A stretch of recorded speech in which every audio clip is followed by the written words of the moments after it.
Salut à toutes et à tous, ça fait assez longtemps, à l'heure où que je tourne cette vidéo, là la vidéo multicam est en préparation de...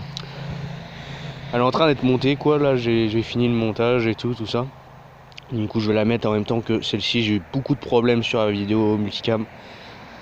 J'espère que celle-ci ça va aller mieux. Alors, avant de commencer la présentation, comme dans le titre, des deux pièces en AOR1, une veste Patagonia et un pantalon Crye Précision. C'est utilisé par la Navy Seal, je suis pas peu fier d'avoir trouvé ça. C'est des vrais, hein. Au cas où qu'on me demande, mais voilà. Du coup, cette vidéo va marquer vraiment un gap. Parce que après ça, franchement, j'ai vraiment des trucs de malade. Vraiment des trucs de malade. Déjà, j'ai un petit bonus à la fin. Je sais pas si on va voir. Il y a un petit bonus. Ouais, non, c'est dégueulasse, mais bref, à la fin, on verra. Il y a une autre pièce que je peux pas présenter en tant que camouflage et tout. Je vais pas faire d'historique parce que je l'ai déjà fait avec un peu l'UCP. Parce que j'ai dit notamment que la Navy et la Navy Seal va adopter l'AOR1, l'AOR2 que j'ai aussi également. L'AOR2 j'ai un peu trop payé pour la veste, mais je la trouvais vraiment nulle part. J'aurais préféré une Patagonia en veste, mais bon, on peut pas tout avoir dans la vie. Et voilà. Donc du coup on va commencer sans plus tarder. Le premier truc. Alors.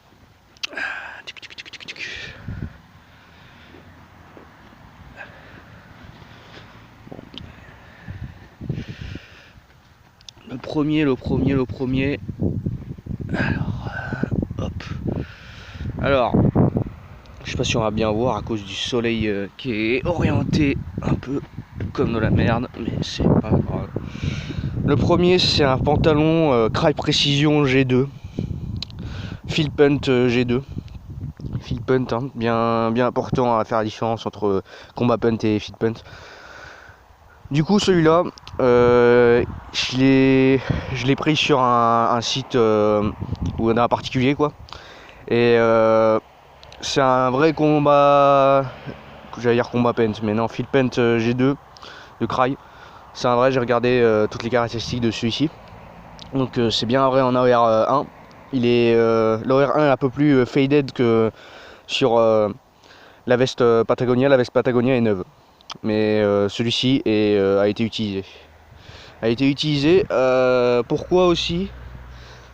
Pourquoi? Il n'y a pas que le pattern, il y a aussi c'est là, mais je sais pas si on va bien voir. Je sais pas si on va bien voir, mais il y a le nom du mec. Il y a le nom du mec, c'est pas le nom de son ancien propriétaire, ça j'en suis sûr et certain. C'est qu'il a été utilisé par un mec de la Navy Seal. Ça j'en suis persuadé. J'en suis persuadé, et il y a quelques autres petits détails qui fait qu'on sait qu'il est usé, comme là par exemple, là il y a une tache sur le pantalon, c'est pas grave.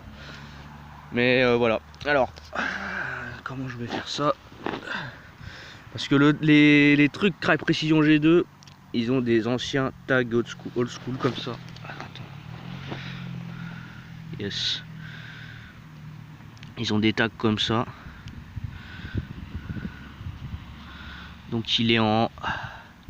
Parce que ouais, j'ai pas trouvé trop ma taille, j'ai pas trouvé du large régular.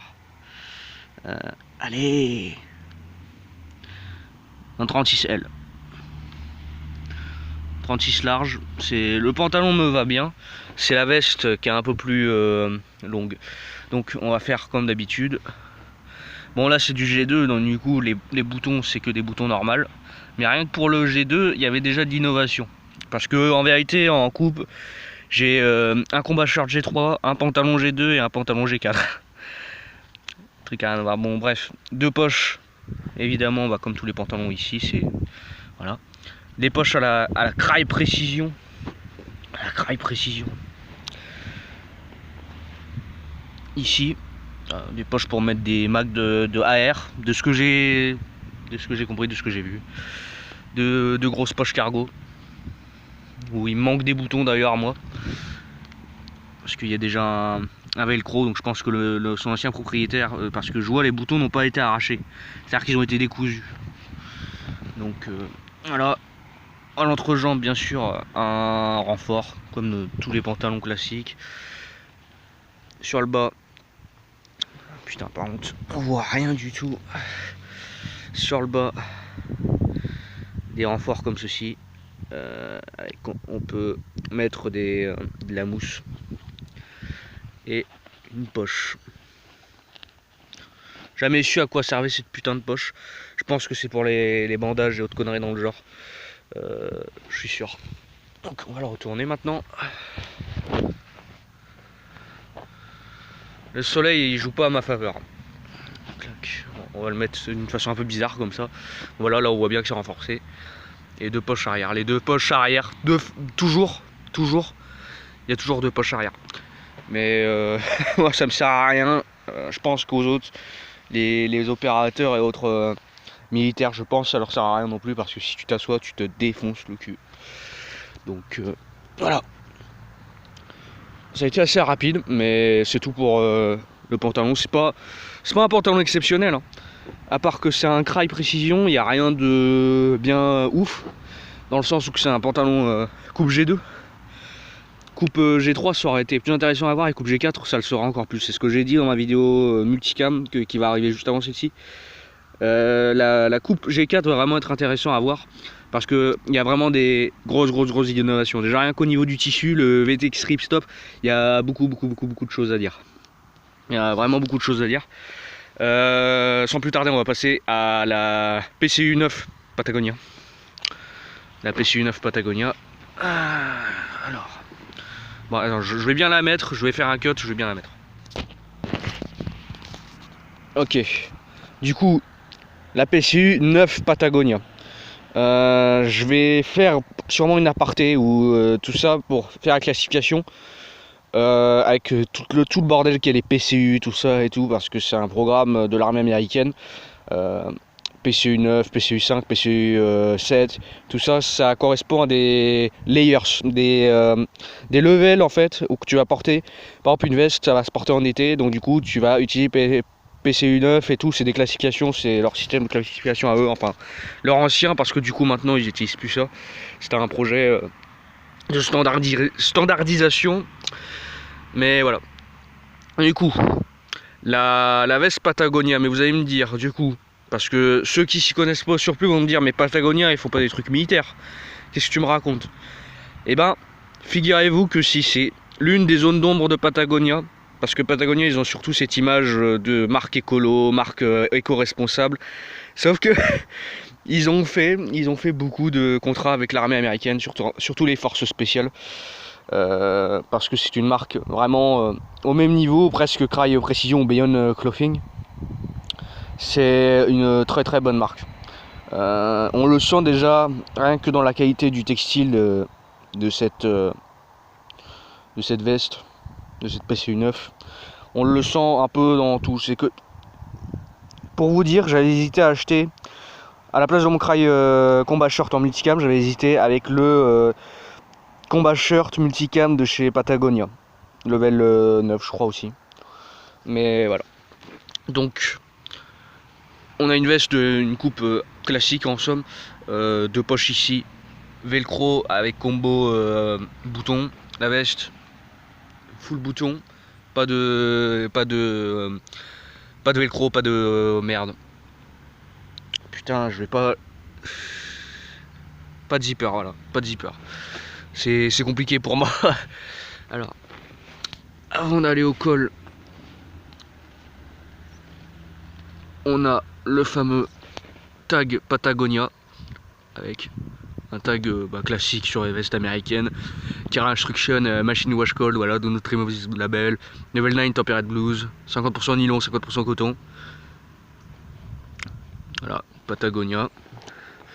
Donc, on va pas passer aux poches là, je vais les réserver un peu pour après, parce que c'est c'est différent des autres vestes. Hein. Donc du coup là, on a un col mandrin, fameux col mandrin que j'utilise jamais. Les manches qui sont toujours retroussées, hein, vous commencez à me connaître. Hein. Mais bon, bah les manches sont renforcées, vous vous doutez bien. Et au niveau des poches d'épaule, je sais pas si vous voyez, mais le velcro est différent. Le velcro il est en camouflage aussi. Évidemment combo velcro bouton. Mais ouais, le camouflage là est en AOR1 aussi. Donc voilà. Voilà, en soi on a terminé la veste également. Voilà. Il n'y a rien de spécial à dire. À l'arrière, bon bah c'est coupé comme une AQ. C'est un peu l'ancêtre. La PCU 9, c'est un peu un des projets qui a abouti à la coupe AQ. Même si la plupart préfèrent cette coupe là. À la coupe AQ qui est beaucoup trop compliquée, qui a des velcro de partout, qui a des zippers. C'est une coupe un peu plus simple, mais très très bien. Donc je vais passer au bonus de la vidéo, hein, le bonus qui est juste là. Je vais pas vous montrer, je vais vous laisser la surprise. Mais c'est vraiment un truc de malade. Je vous préviens.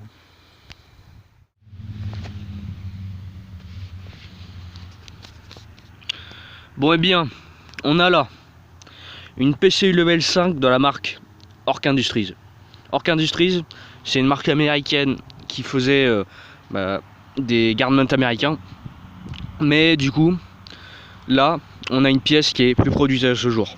C'est en gros la PCU level 5, c'est une softshell. Une softshell de l'armée américaine, mais qui a été utilisée que par les Navy SEAL, les forces spéciales.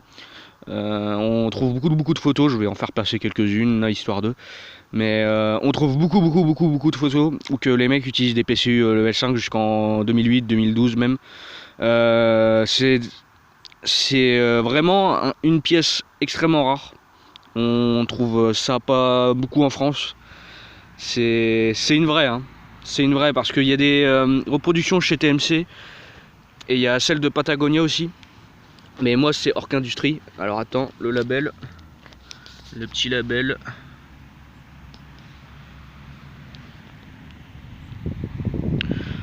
PCU Level 5 Soft Shell Jacket Ork Industries, médium. En médium, elle me va, vous me connaissez maintenant, je prends que du large régulier. Mais en médium, elle me va. En médium, elle me va bien. Donc là, il va y avoir pas mal de trucs à dire. C'est une soft shell, donc c'est-à-dire qu'elle est un peu water repellent, un peu, pas trop. Mais du coup, on va commencer par le commencement. Premièrement, l'intérieur de veste, il y a du mesh. Il y a du mesh sur les deux poches, ici, ici, ici, ici. Le zipper, c'est un YKK de double zipper du coup YKK. À la seule différence que dans une veste normale, il est moitié imperméabilisé. C'est un peu spécial, j'ai jamais vu ça. En gros, vraiment, il part très bien du vent et de la pluie. Donc là-dessus, aucun souci. On continue vers le bas de la veste. Le bas de la veste, deux chocs cordes pour serrer le bas de la veste. Il y a également une espèce de couture qui s'étend par là. On le voit ici. Hop. On va aller encore vers le haut de la veste. Deux chocs cordes pour le hood, la capuche. La capuche qui peut se rentrer dans la veste et qui s'accroche aussi à un velcro là si jamais. Mais elle rentre dans la veste comme toutes les soft shells, la capuche se range. Et il y a un hood, enfin il y a une choc corde derrière la capuche également. Au niveau des manches, panneau velcro avec poche, ça se ferme avec velcro tout ça. Renfort mais on peut pas l'ouvrir. Et réglage au niveau des manches.